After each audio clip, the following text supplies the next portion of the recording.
Olá, boa noite. Boa noite. O presidente do Supremo afirma que as urnas eletrônicas são confiáveis.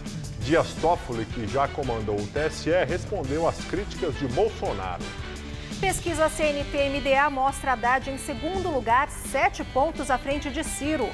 Bolsonaro continua na frente, resultado indica que vai ter segundo turno. Na Argentina, juiz pede a prisão preventiva de Cristina Kirchner. A decisão será do Congresso. A ex-presidente é acusada de chefiar esquema de propinas. Receita Federal vai investigar a mala encontrada com a comitiva da Guiné Equatorial em Viracopos. 16 milhões de dólares em notas e relógios de luxo com o vice-presidente do país africano. Ex-assessora revela desvios de salários na Assembleia Legislativa de São Paulo. Do gabinete da deputada Clélia Gomes, do Avante, para o presidente estadual do PHS, Laércio Benco. E o debate aqui na TV Gazeta é entre candidatos a governador de São Paulo. Você vai conhecer os bastidores do evento realizado ontem e a avaliação dos participantes. O Jornal da Gazeta está no ar.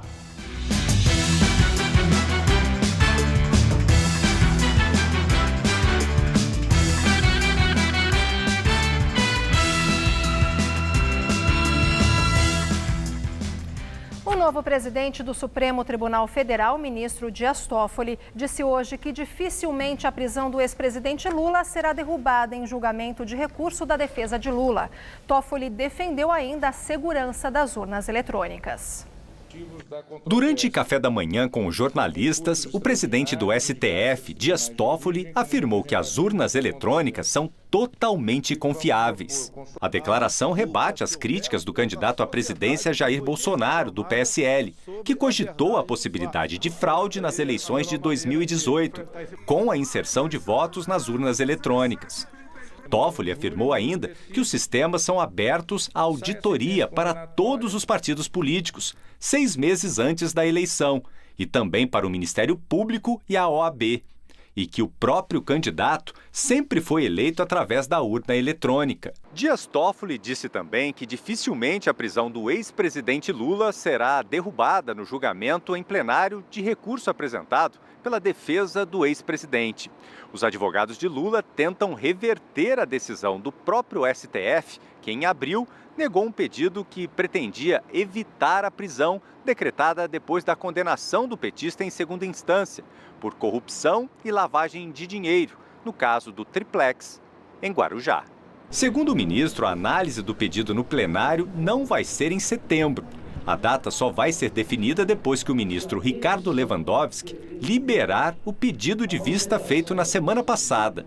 Toffoli também disse que não vai pautar neste ano um novo julgamento sobre a possibilidade de prisão depois de condenação em segunda instância. Uma eventual reversão do atual entendimento, que permite a chamada execução antecipada da pena, também poderia livrar Lula da prisão. O presidente informou também que deve aumentar os julgamentos pelo plenário virtual, um sistema de votação sem que os ministros se encontrem. Atualmente, ele já é usado em alguns casos. Segundo Toffoli, os processos mais importantes vão continuar sendo encaminhados para o plenário.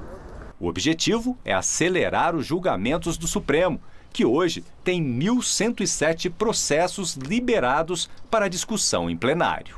Não há Suprema Corte no mundo que tenha a quantidade de processos que nós recebemos e que nós temos que julgar. E a ampliação do plenário virtual, isso facilita a dialética, a contraposição, enfim, a pluralidade que é tão necessária numa corte. E agora o comentário de Josias de Souza, direto de Brasília. Dias Toffoli, o novo presidente do Supremo, disse que o tribunal sempre deu suporte à Lava Jato. Qualquer afirmação em contrário é lenda urbana, ele declarou em entrevista. Sobre a hipótese de fraude nas urnas eletrônicas levantada por Jair Bolsonaro, Toffoli ironizou. Tem gente que acredita em Saci Pererê, disse ele. De fato, não há razões para suspeitar das urnas, mas a aversão de parte do Supremo à Lava Jato não é uma lenda. Ao contrário do Saci, as togas que pulam contra a operação têm 2 pernas. Antes de assumir a presidência, Toffoli era membro da segunda turma do Supremo. Num colegiado de 5 ministros, ele compôs uma maioria com Gilmar Mendes e Ricardo Lewandowski. A pretexto de preservar garantias individuais, o trio especializou-se em esvaziar celas e desmembrar inquéritos. Na semana passada, com os dois pés no chão, Toffoli enviou da mesa de Sérgio Moro para a Justiça Eleitoral a ação penal contra o ex-ministro petista Guido Mantega e o casal do marketing João Santana e Mônica Moura. O caso envolve a troca de medidas provisórias por propina de 50 milhões de reais da Odebrecht. O entendimento sustentado por Toffoli, que resume tudo a uma grande encrenca eleitoral, interessa a todos os delinquentes que desejam converter corrupção e lavagem de dinheiro numa lenda de Caixa 2. Boa noite. 7 candidatos ao governo de São Paulo participaram ontem do debate promovido pela TV Gazeta em parceria com o Estadão, a Rádio Jovem Pan e o Twitter. E a repórter Sabrina Pires acompanhou a preparação e os bastidores do evento. Um domingo com muita gente trabalhando. Mais de 100 pessoas participaram dos bastidores do debate de ontem. Enquanto técnicos ajustavam os últimos detalhes no estúdio, a produção já estava pronta para receber os candidatos ao governo do estado. Luiz Marinho, do PT, foi o primeiro a chegar, mais de 1 hora antes. Ajuda até para dar uma repassada, tive pouco tempo de preparar conteúdo, então estamos dando uma olhadinha. O candidato do PRTB veio acompanhado do sogro, Levi Fidelix, conhecido pelo Aerotrem, proposta que esteve presente nas mais de 10 disputas eleitorais em que participou. Rodrigo Tavares é casado com uma das filhas de Fidelix. Neste domingo, estava tranquilo. Tenho um ritual de calma, de respiração, para que possamos levar o melhor para o nosso público, o melhor para aqueles que estão nos assistindo. Já a professora Lisete do PSOL, ainda se curando de uma gripe, explicou como se prepara para um dia de debate. Come uma comidinha leve e assiste um bom filme. Foi o que eu fiz hoje. Que filme? E eu assisti, sei que vocês vão achar estranho, um desenho animado, tá certo? Meu malvado favorito, tá? Eu não tinha assistido e me diverti, é isso. Já o candidato do PDT solicitou maquiagem e chamou a atenção com uma assessora, Marlene Matos, famosa por ter administrado por muitos anos a carreira da apresentadora Xuxa. Falar com as pessoas, isso também ajuda muito, ajuda a pensar, a viver aquelas experiências que a gente sempre vive na vida, passou a vida inteira com isso, e foi importante, é assim que a gente se concentra também. Mas o clima esquentou, mesmo antes do debate começar, nas entrevistas de Paulo Scaff do MDB e João Dória do PSDB. Ele é um político de 5ª categoria mesmo. Eu não desqualifico nenhum adversário. Todos eles serão tratados por mim com respeito. E a saia justa foi no banheiro. Um não viu o outro entrar. Vocês nem para me avisar, né? Essa aqui é a área dos camarins, então todos os candidatos chegaram, cada um em uma sala, e fizeram suas preparações. Mas eles também aproveitaram para fazer uma espécie de uma brincadeira, é o mirror, que é uma tela aqui, parece um espelho realmente, reflete aqui o candidato e você pode colocar, por exemplo, uma foto e aparece e imediatamente, tecnologia, imediatamente em tempo real, vai para o Twitter. Se não quiser foto, tem vídeo e aí, é só apertar aqui e mandar. Além de vídeos ou fotos, os candidatos puderam também autografar a imagem na plataforma do Twitter, um dos parceiros da Gazeta no debate.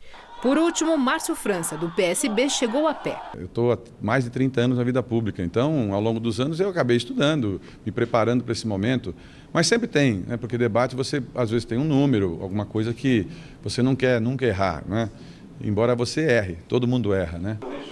Ele se encontrou com o presidente do Conselho Curador da Fundação Casper Líbero, Carlos Francisco Bandeira Lins, com a superintendente de programação da TV Gazeta, Marinês Rodrigues, e o diretor de jornalismo, Dácio Nitrini, que cumprimentavam os candidatos. Olha, faltam 9 minutos para o debate entrar no ar. Quem está em casa, quando começa o programa, vê tudo certinho. Mas olha só, agora todos os assessores, todo mundo fazendo os últimos ajustes, não só técnicos, mas também dos próprios políticos. Bastante tumultuado. Hora de tomar um copo d'água, dar uma última olhada no papel e palco liberado.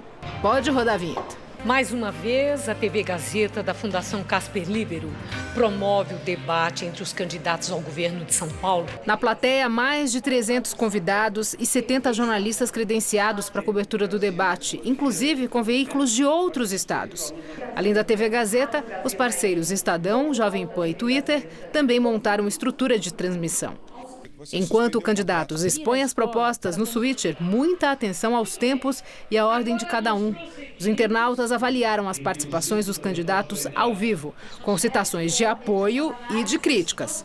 Foram mais de 11 mil menções ao debate no Twitter, com quase 500 mil espectadores. Uma oportunidade primorosa para quem está em casa, poder ter um pouco mais de contato com o seu candidato, com as propostas, ver a reação de cada um deles diante dos pensamentos divergentes, que é muito o papel que a TV Gazeta entende, né? Que ser correto e importante, que é de oferecer todas as posições para quem está em casa ter a oportunidade de ter contato com isso, avaliar e fazer a sua melhor escolha.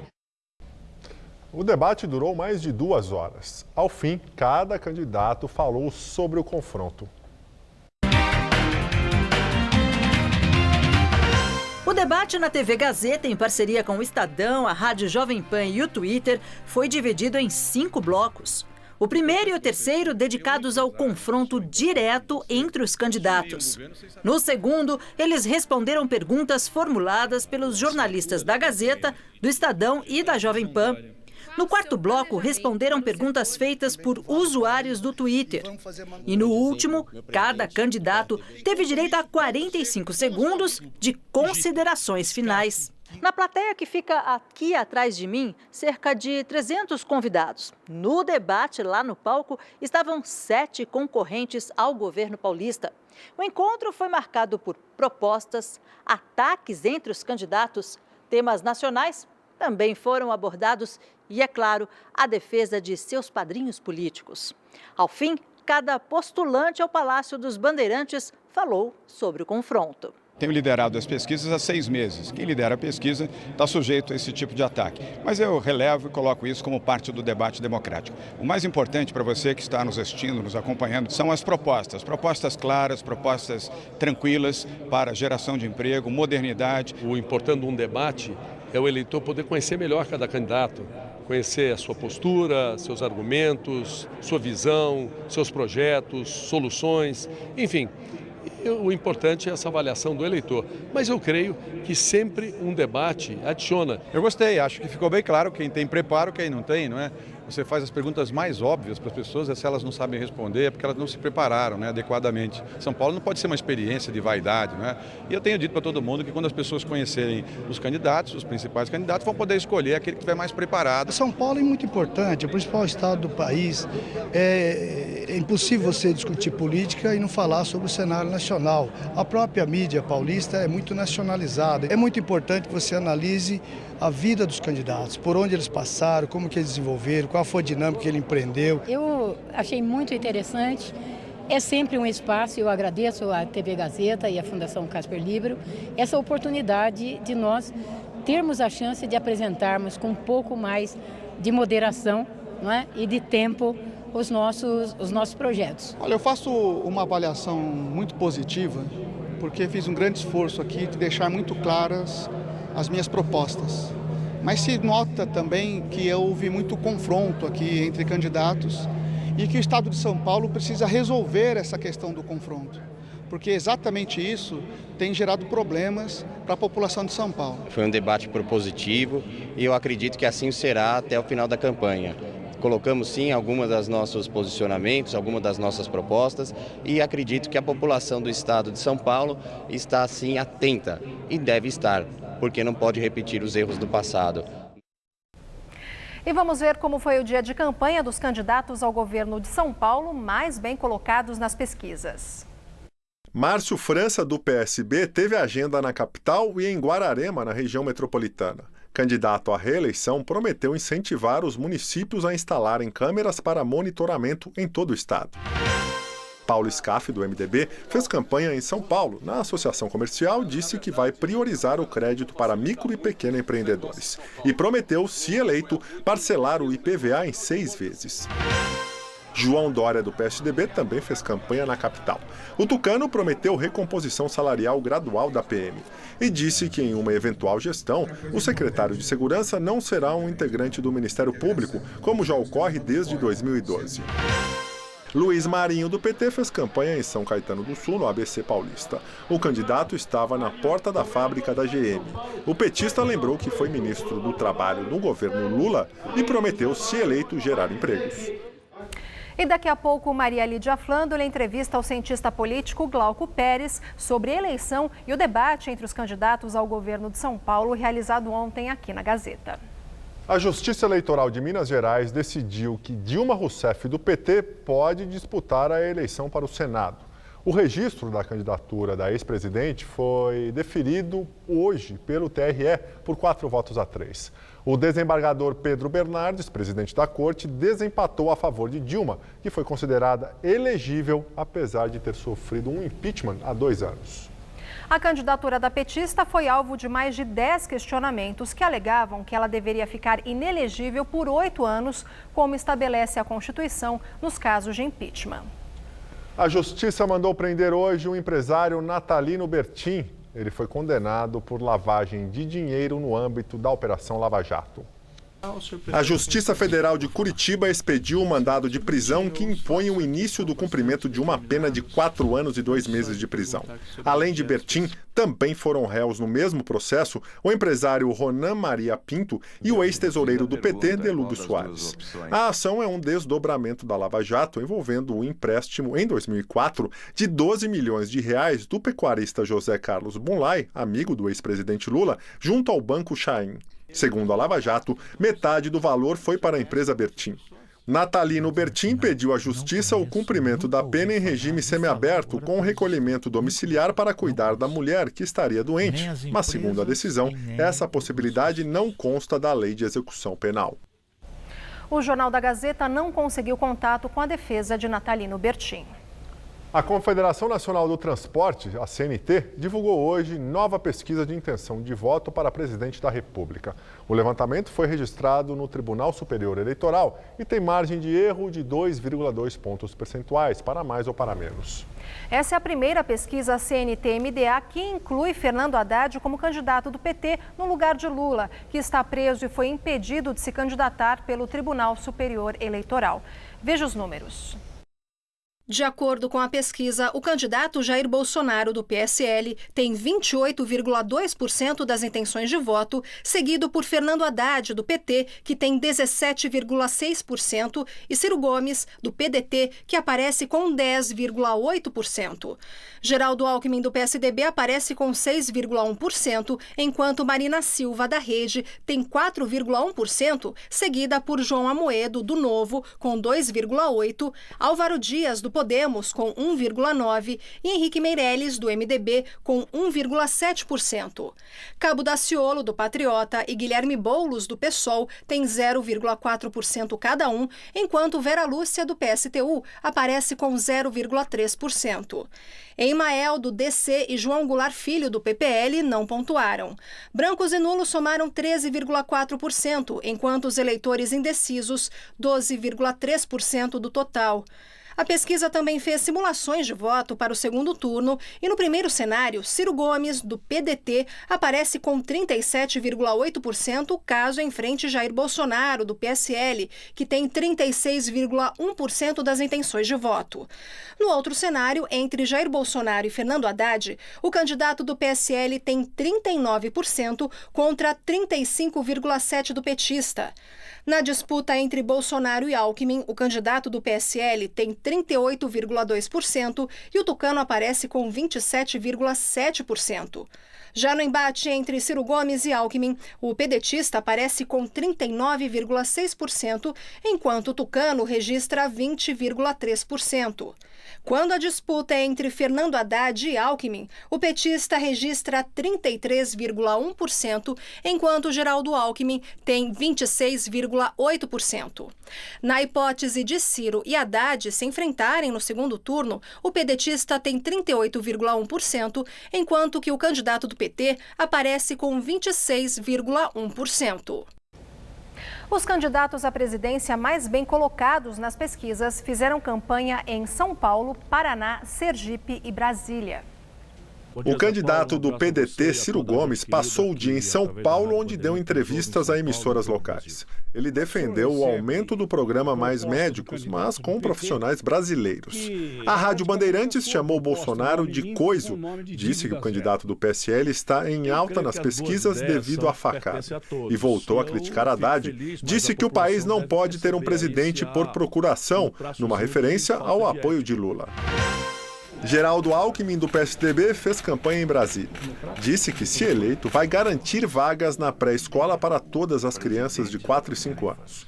O tucano criticou a declaração de Bolsonaro sobre possível fraude na eleição sem o voto impresso. Alckmin disse que o rival está querendo justificar a derrota antecipadamente. Sobre as pesquisas, o ex-governador disse que a definição da disputa vai ocorrer nos últimos dias da campanha. Marina Silva, da Rede, esteve em Sergipe. Em Aracaju, participou de uma caminhada no centro da cidade. Ela prometeu conta de luz mais barata e incentivar o uso da energia solar. Ao criticar a alta taxa de desemprego no país, a ex-senadora afirmou que Haddad terá de explicar este número. Disse que o índice foi criado nos governos Dilma e Temer e afirmou que vai criar 2 milhões de empregos na região Nordeste. Fernando Haddad, do PT, participou de sabatina promovida pelo jornal Folha de São Paulo, UOL e SBT na capital paulista e esteve com Lula em Curitiba. O petista disse que manterá a visita ao ex-presidente na prisão caso seja eleito e que acredita que ele será absolvido nas cortes superiores. O ex-prefeito paulistano defendeu ainda a mudança na lei da delação premiada. Disse que vai propor punição ao delator mentiroso.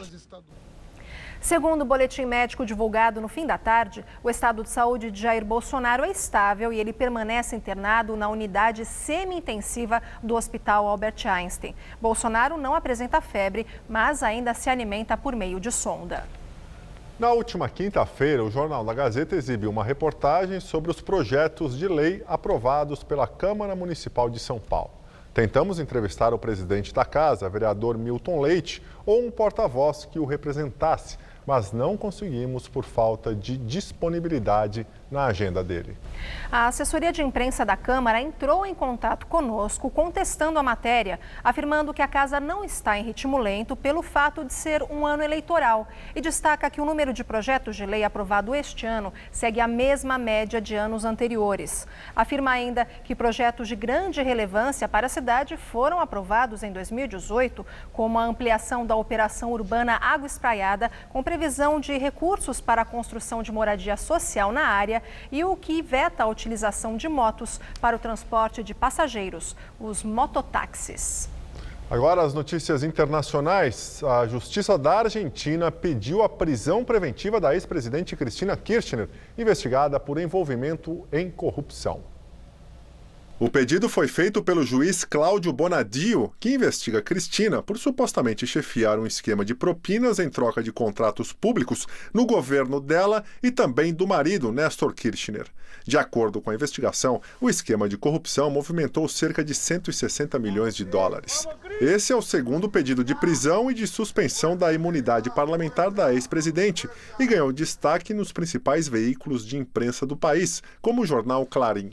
A primeira vez foi no final de 2017, no caso sobre a suposta negociação de um acordo secreto com o Irã para acobertar ex-funcionários iranianos envolvidos no atentado à Associação Mutual Israelita, que matou 85 pessoas em 1994. O pedido de perda de imunidade ainda não foi apreciado pelo Congresso. A prisão vai depender de votação no Senado e são necessários 2/3 dos votos dos 72 senadores para aprovar o pedido. Em um vídeo publicado nas redes sociais durante o fim de semana, Cristina Kirchner afirmou que sua casa, no sul do país, foi parcialmente destruída e roubada pelos peritos responsáveis pela investigação. A residência foi uma das 3 casas da ex-presidente, alvo de revista ordenada no mês passado por Bonadio. As investigações contra a família Kirchner ganharam força após a divulgação de anotações detalhadas sobre entrega de dinheiro em alguns endereços da família da ex-presidente argentina, no que ficou conhecido como o escândalo dos cadernos. Cristina Kirchner nega as acusações e afirma que a investigação é um show midiático motivado politicamente pelo governo de Maurício Macri. A Embaixada da Guiné Equatorial se pronunciou hoje sobre a apreensão de 16 milhões de dólares e relógios de luxo do vice-presidente do país, no aeroporto de Viracopos, em Campinas, na última sexta-feira. O órgão considerou a ação da Receita Federal uma violação grosseira da diplomacia internacional. A Receita Federal vai investigar o caso. Teodoro Obiang Mangue e uma comitiva de 10 pessoas desembarcaram com 2 malas com 1,4 milhões de dólares, cerca de 6 milhões de reais, mais 55 mil reais em espécie e relógios de luxo avaliados em 3 milhões e meio de dólares, cerca de 15 milhões de reais. A Receita Federal apreendeu o conteúdo milionário e informou que vai investigar o caso usando 2 processos, um de apuração de entrada ilegal de dinheiro e outro de lavagem pelo dinheiro não declarado. O secretário da Embaixada da Guiné Equatorial explicou que o valor em reais seria destinado a um tratamento médico de Teodoro Obiang Mangue, os dólares seriam utilizados em uma missão posterior em Singapura e os relógios seriam de uso pessoal de Mangue. A Embaixada da Guiné Equatorial disse em nota que a viagem foi programada formalmente com autoridades brasileiras e será lavrada uma nota em protesto formal para reparar a situação. Teodoro Obiang Mangue é filho do ditador Teodoro Obiang Nguema Mbasogo, que está no poder há 38 anos e é o 8º presidente mais rico do mundo, com uma fortuna estimada em 600 milhões de dólares. Em 2017, a Justiça da França condenou o vice-presidente a 3 anos de prisão por lavagem de dinheiro, desvio de dinheiro público, abuso de confiança e corrupção. O presidente da Guiné Equatorial esteve no Brasil em 2015, quando a escola de samba Beija-Flor homenageou o país com o samba enredo que venceu o carnaval naquele ano e se envolveu em um escândalo por ter supostamente financiado o desfile com 10 milhões de reais. Tanto o líder quanto a escola negaram o financiamento. O drama das pessoas que vivem em uma eterna busca por familiares desaparecidos é o tema de uma exposição em cartaz no Museu da Imagem do Som. São pais, mães, filhos, sobrinhos que passam anos e até décadas numa procura cheia de dor e esperança. Em uma pequena sala, fotos e vídeos projetados nas paredes escuras traduzem a dor da espera e da procura. A minha vida é essa, é procurar. Né? Ter a vida, né? Neto, filho, nora, né? Ter a vidinha deles. A minha é essa daqui. Mesmo com uma vista só, eu vou para tudo quanto é lugar. Quando eu puder andar, com os braços eu tô indo. Tô procurando a Elaine.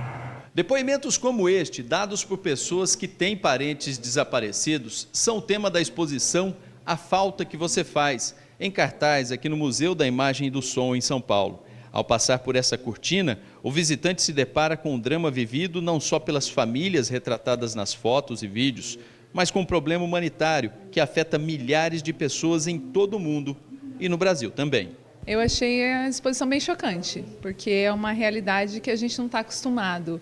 Né? Tipo, você saber que tantas pessoas estão desaparecidas e nunca aconteceu com você, então você acha que isso não acontece. E como esse é um drama mais comum do que a maioria de nós imagina. Um levantamento feito pelo Fórum Brasileiro de Segurança Pública revela que no ano passado, mais de 82.600 desaparecimentos de pessoas foram relatados às polícias civis país afora. 25.200 só no estado de São Paulo.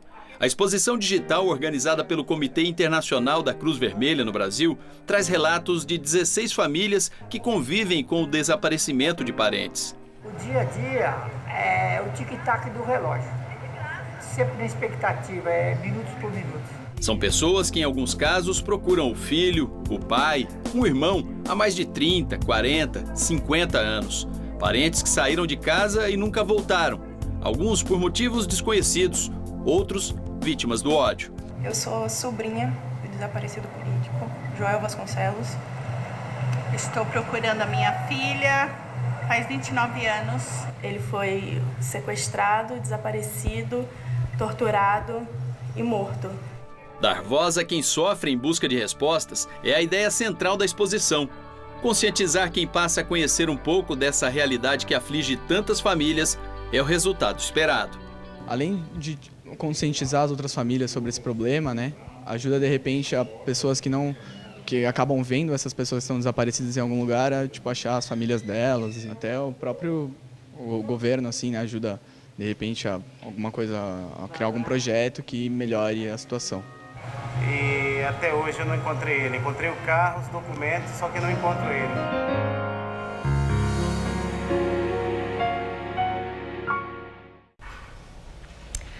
Três ex-funcionários do gabinete da deputada estadual Clélia Gomes, do Avante, relataram à Justiça de São Paulo que devolviam parte do salário que ganhavam na Assembleia Legislativa de São Paulo para a parlamentar pagar dívidas de campanha e despesas pessoais dela. Os depoimentos dos três ex-funcionários da deputada estadual Clélia Gomes foram colhidos pelo Tribunal de Justiça de São Paulo no dia 3 de setembro, segundo reportagem divulgada hoje pelo jornal O Estado de São Paulo. Na audiência, eles admitiram que devolviam parte dos salários para a deputada Clélia Gomes, que usava o dinheiro para pagar dívidas de campanha com o presidente estadual do PHS, Laércio Benco. Uma das ex-assessoras de Clélia narrou aos desembargadores que ela mesma era responsável pela arrecadação no gabinete e devolvia R$6 mil do próprio salário de R$11 mil que ganhava da Assembleia Legislativa de São Paulo. Segundo a assessora, Clélia devia R$80 mil ao PHS, antigo partido dela. Os valores tirados dos empregados pagavam também despesas pessoais da parlamentar, hoje no partido Avante. O caso está sendo investigado pelo órgão especial do Tribunal de Justiça de São Paulo. Os ex-assessores disseram que foram exonerados do cargo assim que o escândalo foi denunciado pela imprensa. A deputada Clélia Gomes e Laércio Benco, do PHS, não se manifestaram sobre as acusações. Um mercado em crescimento, limpo e cheio de novidades. As estrelas desse segmento são os equipamentos elétricos de mobilidade, que vão desde os patinetes mais simples até drones e carros. Tudo que pode ser recarregado na tomada está aqui. Desde os voadores e cada vez mais populares drones, até os pequenos e desafiadores skates elétricos. E tem modelos com prancha mais comuns e até esses que têm uma roda para cada pé. Só nesse stand são mais de 18 modelos de bicicletas elétricas, que custam entre R$4 mil até R$15 mil. As pessoas buscam hoje esse veículo como uma forma de realmente se locomover na substituição de um carro por uma bicicleta elétrica. Os patinetes elétricos estão mais turbinados. Com cara de moto, estes transportam até 2 pessoas. Tem seta, tem amortecedor traseiro, amortecedor dianteiro. É completa, como se fosse uma moto mesmo, mas não precisa de emplacamento ou de CNH para rodar. Já as motos elétricas exigem habilitação. Essas são as primeiras de um serviço de compartilhamento em São Paulo. Podem ser locadas e devolvidas entre os bairros de Itaim Bibi, Vila Olímpia e a Avenida Engenheiro Luiz Carlos Berrini, ao custo de 59 centavos o minuto. Você faz a reserva, o check-in, o check-out, o pagamento, tudo via aplicativo.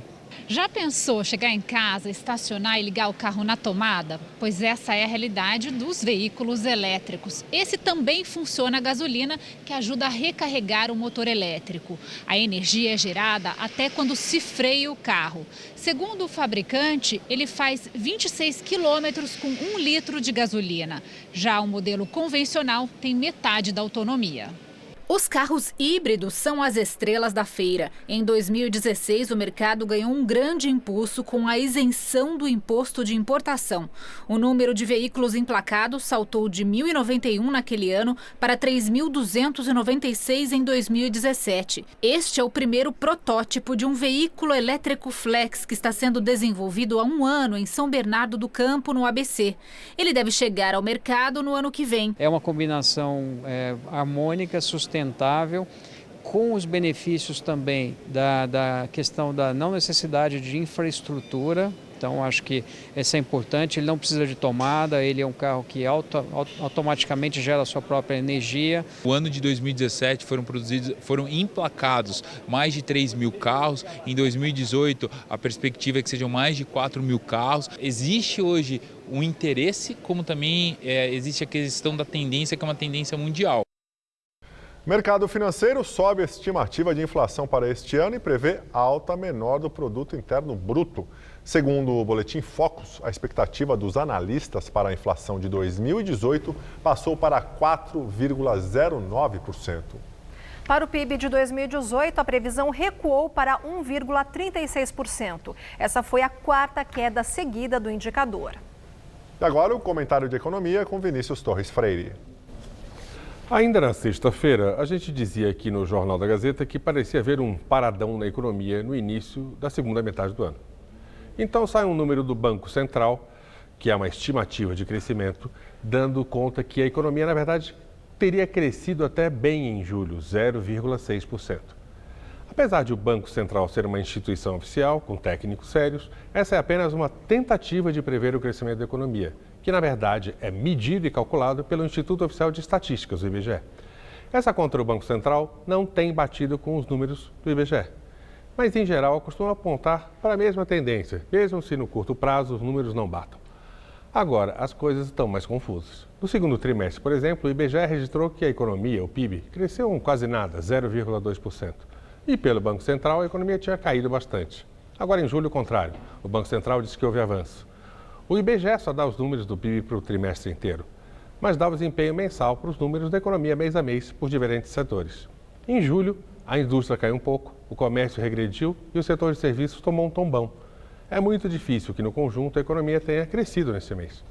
A tentativa de previsão do Banco Central, sempre uma estimativa, deve ter falhado neste mês de julho. Acontece com as melhores estatísticas que tentam prever o desempenho geral da economia. Por hora, é mais razoável levar em conta os números do IBGE. Todos os sinais são de atividade econômica fraca. O mercado de trabalho mal se move. Há fatores pressionando a economia para baixo, como dólar e juros em alta no mercado. Além de incerteza ou até medo com o resultado da eleição. É verdade que os números do IBGE que saíram até agora não dão conta de tudo o que acontece na economia em julho, os dados mais recentes, mas são medidas, não tentativas de previsão. Infelizmente, por hora, parece essa a medida mais realista de onde estamos. O inverno na economia está durando tanto quanto o inverno aqui em São Paulo. Boa noite. Pessoas acima de 60 anos começam um novo ciclo num curso prático sobre jornalismo em São Paulo. Nas aulas, os alunos aprendem filmagem, edição e texto, tudo com muita vontade e energia. Vai anotando, vai gravando, entrevistando, essa é a vida de repórter. Mas com todo respeito, estes aqui são focas. Focas, novatos na profissão. E como todo foca, um entusiasmo. E olha que aqui o mais novinho tem 60 anos, hein? A gente deve estar agora, nessa fase da vida, na melhor forma que a gente pode estar. Porque o envelhecimento é igual para todo mundo, para alguns mais rápido que não se respeitam. Se você se respeita, você realmente pode ter uma boa qualidade de vida nessa fase agora. No curso, que é de graça, são 12 aulas, uma por semana. Além de teorias do jornalismo, explicações sobre fake news, as falsas notícias, checagens, escritas, tem também a parte prática. Bom, já que a gente está no curso, vamos dar uma terceirizada aqui nesse negócio de trabalho de reportagem para o Marcelo. Vou passar o microfone, que vai falar sobre tecnologia aqui no curso, com o Alexandre, que é o colega, mas nesse caso é o entrevistado. Conta aí para esse pessoal todo o que você aprendeu de tecnologia nova neste curso. Esse foi um curso interessantíssimo, excelente. Aprendendo edição de filmes e alguma edição de áudio. Foi interessante conhecer coisas novas e participar com vocês. São 90 alunos divididos em 3 turmas, profissionais de diferentes áreas. O material produzido aqui está nas redes sociais e, por fim, vai virar um livro. Ao custo de quase R$500 mil para o governo do estado, o projeto Profissão Repórter Mais 60, com duração de 1 ano, é da Associação Centros Etchevan, instituição que está em São Paulo há 6 anos e divulga uma forma de ensino através da experiência. A gente identifica uma necessidade de oferecer atividades que promovam não só reciclagem profissional, novos aprendizados, mas também socialização. E o jornalismo e a tecnologia são ferramentas muito boas para isso. O perfil de quem mora em São Paulo está mesmo envelhecendo. Se de um lado a taxa de natalidade cai, de outro a expectativa de vida aumenta. E é por isso que a tendência é que em menos de 10 anos tenham mais idosos do que jovens morando aqui. E por que não, então, aproveitar tanto potencial? Essa geração poderia dar uma mudança na visão do mundo, de que o novo, esse é o novo, nova teoria disso, perguntas que já viveram, a ver as novas teorias, o que eles sabem, na verdade. E acho que poderia ser uma grande mudança, só que há poucas formas de inserir e aproveitar a experiência das pessoas já de 60, 70, 80 anos. A Rosângela, aos 63, é das mais experientes na área. É blogueira. Há 5 anos, escreve e estuda sobre velhice.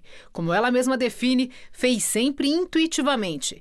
Agora, com técnica e olhar apurado, já pensa em montar um novo blog sobre moda e os vários papéis que desempenha nessa fase, o que chama de a nova velha, cheia de vontade, com a missão de inspirar. Eu faço de coração. Eu acho que todo mundo que faz coisa de coração tem conexão.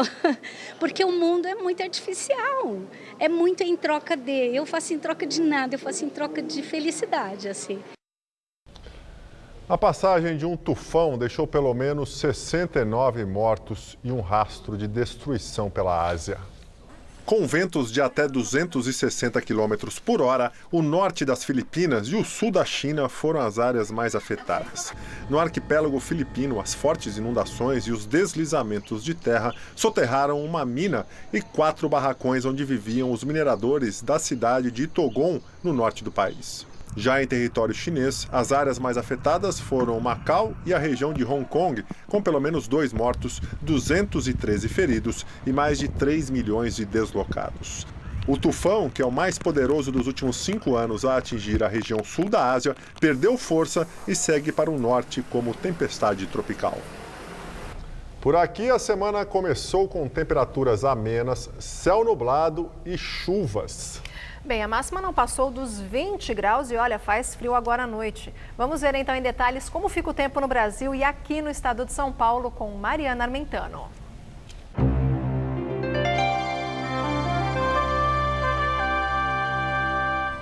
Ao longo da semana, a maior parte do centro-sul do país segue com muita umidade, tempo abafado e com frequentes pancadas de chuva. O tempo não fica totalmente fechado, mas a chuva se concentra principalmente entre o sudeste, o centro-oeste e o norte do Brasil, onde costuma mesmo ser mais abafado. Mesmo com essas chuvas previstas, as temperaturas voltam a subir, viu? Em Vitória, máxima à tarde de 26 graus, no Rio de Janeiro 28, em Cuiabá faz até 30 graus amanhã e em Porto Velho, capital de Rondônia, calorão à tarde na casa dos 36 graus. Para São Paulo, o tempo fica mais instável ainda entre o norte e o leste do estado.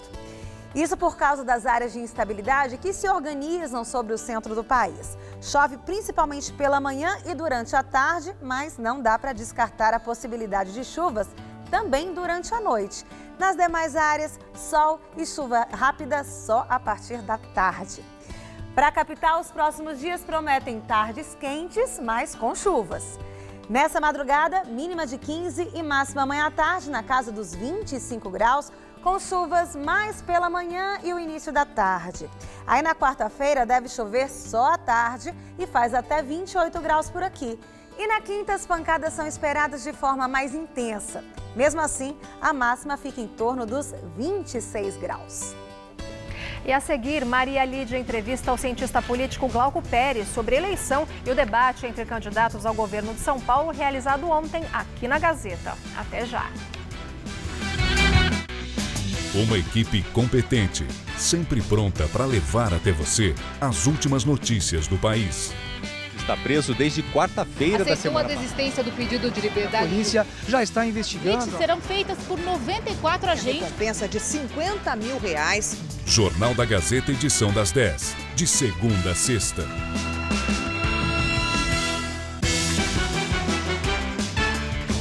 Oferecimento Faculdade Casper Libero. Paixão por comunicação. Nossa, sua pele tá ótima. Já sei. Tá apaixonada, né? Tô. Por 2. Por 2? Pelo creme, pelas cápsulas do novo Make-up Rejuvenescedor. O creme com nanotecnologia possui Q10 e efeito tensor. Já as cápsulas estimulam a produção de colágeno, ajudando na firmeza da pele. Novo Make-up Rejuvenescedor. Carinho em dobro para sua pele. Dr. Manuel Alencar, 12.900. Reforma urbana, educação alternativa, pagamento dos precatórios. Pedro Bigardi, número 12321, para representar a região de Jundiaí. Maísa Messias, 12066. Vera de Cumbica, 12091. Leandro, 12190. Vote com segurança. Brizola, 12412. Vote pela mudança. Vote pela renovação. Vote Gabriel Cassiano, 12.000.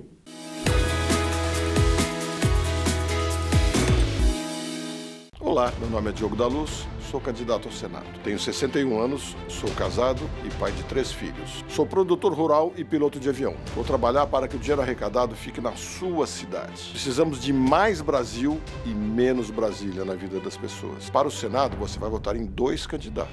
Não perca a chance de apoiar o que é novo. Até quando você vai votar no velho esperando o novo? Para o Senado, vote novo, vote 300. Tá a fim de escrever a sua própria história? Que tal dirigir a sua própria vida? Então corre pra cá, que a sua hora chegou. Bem-vindo ao Universo Casper, um lugar certo para você pensar, criar e questionar. Na Casper, razão e emoção se unem para fazer diferente, fazer melhor. E você, aceita o desafio? Tem muita coisa nova te esperando por aqui. Faculdade Casper Líbero, Vestibular 2019. Paixão por comunicação. É a educação que liberta, já dizia Nelson Mandela. Essa educação libertadora que me libertou também. Eu optei por estudar e o estudo me levou aonde eu estou. Como senadora, tenho a obrigação de buscar recursos para a educação. Você, Cidinha, estudou, trabalhou e venceu. E ela quer ser senadora para dar a mesma oportunidade a todos os jovens de São Paulo. Nesta segunda, eu bato um papo impecável com 2 bonitinhas encantadoras. A Letícia Bircoia e a Karen Junqueira, que contam detalhes da carreira de modelo e de atriz. Fica comigo para conferir.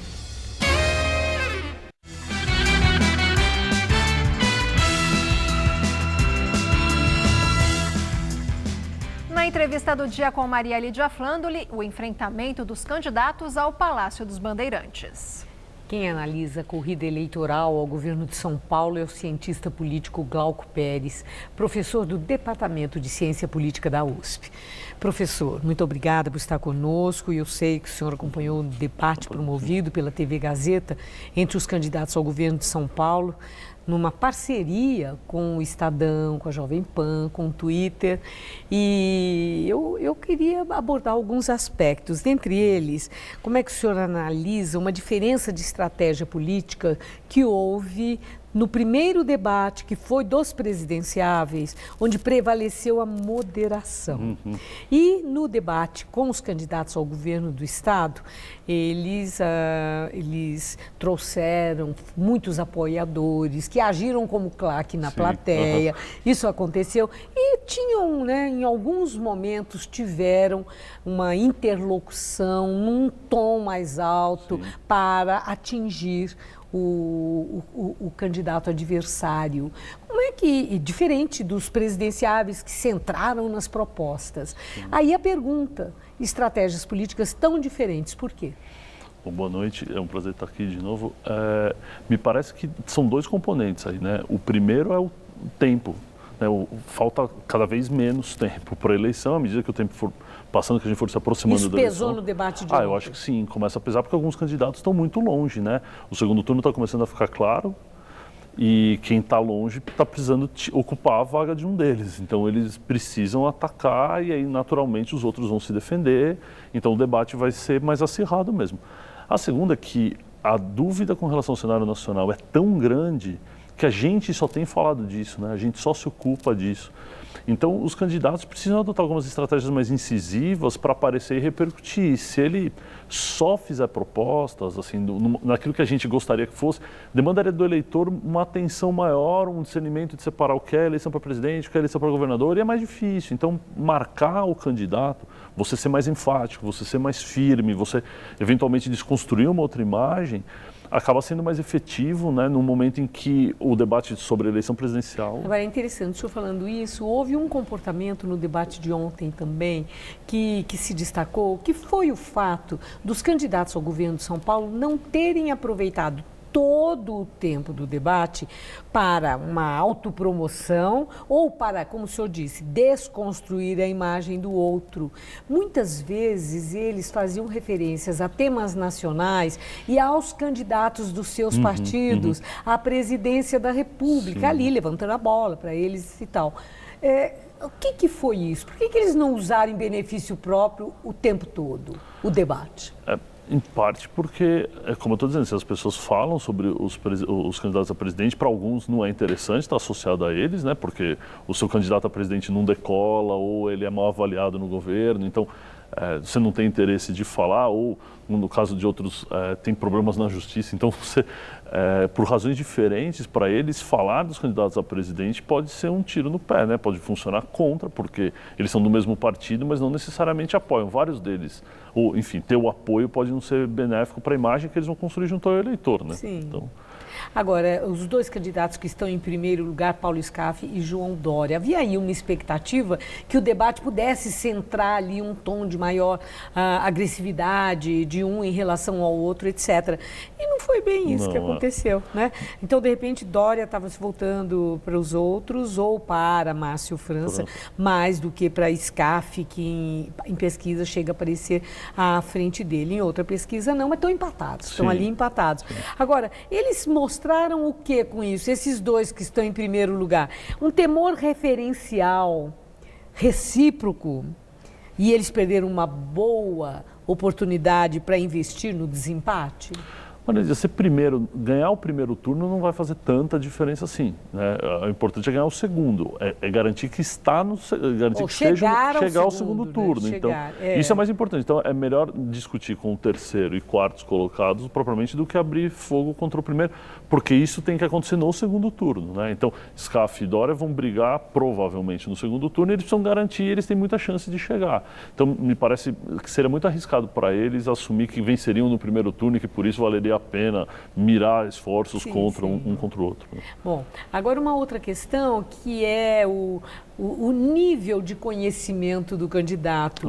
O candidato Márcio França, ele jogou o João Dória contra a parede, cobrando número certinho dele, da dívida do Estado em relação a precatórios, etc. E ele pediu qual é o número, e o Dória ignorou, mas ele ficou contrafeito, assim, a imagem fala. Né? E ali contrafeito, e falou que o Alckmin deixou o governo no azul, e etc., tergiversou. Conclusão da história, 2 blocos depois, aí ele falou o número, ele falou e ainda corrigiu o Márcio França, mas o que eu quero saber é se o eleitor cobra do candidato a precisão, que ele tenha um conhecimento exato de números, se isso é de fato importante e pode desconstruir a imagem quando o candidato mostra que não sabe. Pode. O eleitor acha que isso aí não é tão importante assim? Não, olha, em geral não é tão importante assim. No caso do Dória, em particular, é um pouco mais importante porque ele é o tempo todo dizendo que é bom gestor. Um gestor que não conhece os números do Estado, que quer governar. Saber tudo não exatamente, mas saber o número de funcionários, como ele perguntou, saber o valor dos precatórios. Eram coisas que podem pegar mal para uma parcela do eleitorado. Se é suficiente para essa pessoa votar no Márcio França, deixar de votar no Dória, é difícil dizer, talvez não seja. Eu não acredito que vá ser suficiente, não. Eu acho que essas pessoas vão continuar votando com o Dória, sim. Agora, em geral, depois de um debate, fica todo mundo, quem ganhou, quem não ganhou, etc, que tal. dá, ou com objetividade, para apontar qual candidato aproveitou melhor a oportunidade oferecida para um debate entre adversários? É difícil, viu? Porque, assim, a gente dizer que uma pessoa aproveitou...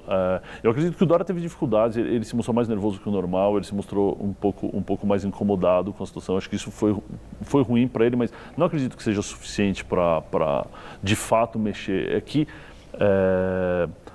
Ele ficou realmente preocupado, ele ficou realmente tenso, isso expressava, né? Então, talvez esse tipo de situação, de um debate em que a pessoa um pouco mais nervosa, que normal, acho que isso depois encontra. O suficiente para ele ganhar muitos votos, um candidato, é muito difícil, assim, ser tão... Objetivamente é difícil. Objetivamente eu acho que encaminha tendências, assim, sim, né? Sim. Mas objetivamente é difícil. Bom, faltando 20 dias para as eleições, o que nós estamos vendo aí? Dá para nós acreditarmos que já temos sinais de que vai haver uma polarização PT e antipetismo no primeiro turno, estou falando de primeiro turno, e que candidatos de centro-esquerda, de centro-direita, ainda têm tempo para desconstruir essa polarização? No plano federal? No plano federal. Olha, eu acho que o tempo é cada vez mais curto e eu acho cada vez mais difícil de que consiga. Assim, esse crescimento do Haddad, tudo vai depender. Eu acho que a chave dessa eleição está na capacidade do PT transferir votos do Lula para o Haddad. Bom, e pela pesquisa já está transferindo, né? Saiu hoje mesmo, o Jornal da Gazeta já mostrou que já está havendo uma transferência. A gente não sabe ainda até onde. Pois então, nesse ritmo, se isso acontecer, como está mostrando que vai acontecer, dificilmente os candidatos de centro ou mais moderados vão ser capazes de alterar. Mas essa é a lógica da eleição, está aí. Inclusive, na escolha do Bolsonaro como um candidato antipetista, depende inclusive da eficiência do petismo fazer com que a transferência aconteça. E a bandeira do medo, ela já está sendo empunhada? Para os dois lados, né? É medo com o Bolsonaro assumindo, é medo com o Lula, Haddad, PT assumindo. O medo está sendo usado dos dois lados. Inclusive, acho que no voto útil para um candidato como o Ciro, por exemplo. E o eleitor ainda entra nessa? Entra porque você acaba escolhendo entre as alternativas que são colocadas. Se você vê Voto por medo de acontecer aquilo. Vota por medo. Você dificilmente... num regime democrático, você não escolhe o seu preferido, você escolhe o menos pior. Isso não é do Brasil. Voto útil mesmo. O tempo todo. Isso é uma lei na ciência política desde os anos 60. É assim que a gente escolhe. A gente tende a acreditar que vai escolher o que prefere, mas isso não é verdade. Professor, muito obrigada por sua entrevista. Imagina, estou à disposição. Uma boa noite. Boa noite. Ok. Gabriel. O candidato do PRB ao governo do Rio de Janeiro, Antony Garotinho, comemorou hoje a liminar concedida pelo Tribunal Superior Eleitoral, que deferiu a candidatura dele até o julgamento do colegiado. Garotinho afirmou que o resultado era esperado e que não teme uma derrota na justiça. Antony Garotinho teve a candidatura indeferida após ser condenado por desvios na área da saúde. Agora o futebol. São Paulo e Santos empataram sem gols no clássico da rodada de fim de semana pelo Campeonato Brasileiro. O único paulista a vencer foi o Corinthians, que derrotou o Sport de virada jogando em casa. O Palmeiras foi a Salvador e também conseguiu arrancar o empate do Bahia. Veja os gols. Jogando na Fonte Nova, o Bahia abriu o placar aos 18 minutos do primeiro tempo. Ramírez fez boa jogada na área e tocou para Gilberto completar. 1-0 Bahia. Na segunda etapa, Dudu cobrou escanteio e Felipe Melo subiu bonito para cabecear firme e empatar para o Palmeiras. Com o 1-1, o Palmeiras se manteve na terceira posição do campeonato.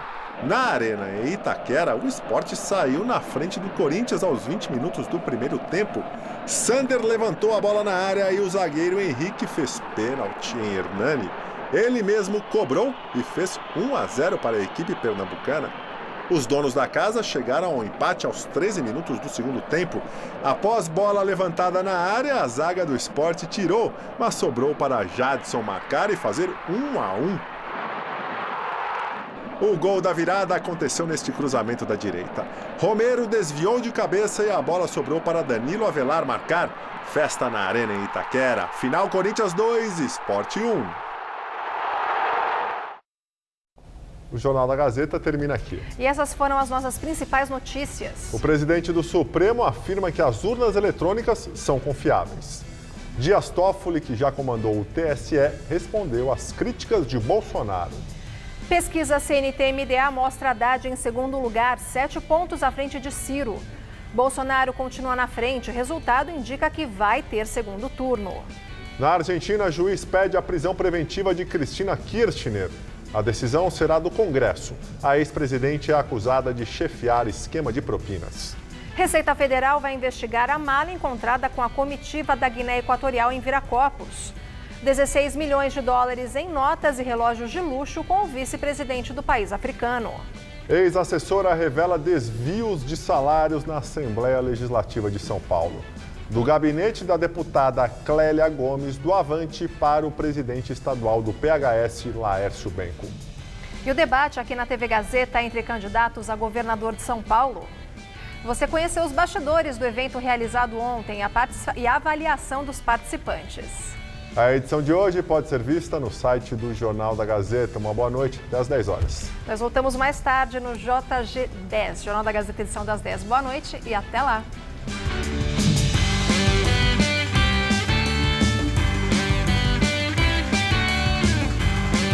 Próximo domingo, 11 da noite, confira uma entrevista com Cátia Abreu, candidata à vice-presidência da República na chapa de Ciro Gomes, do PDT.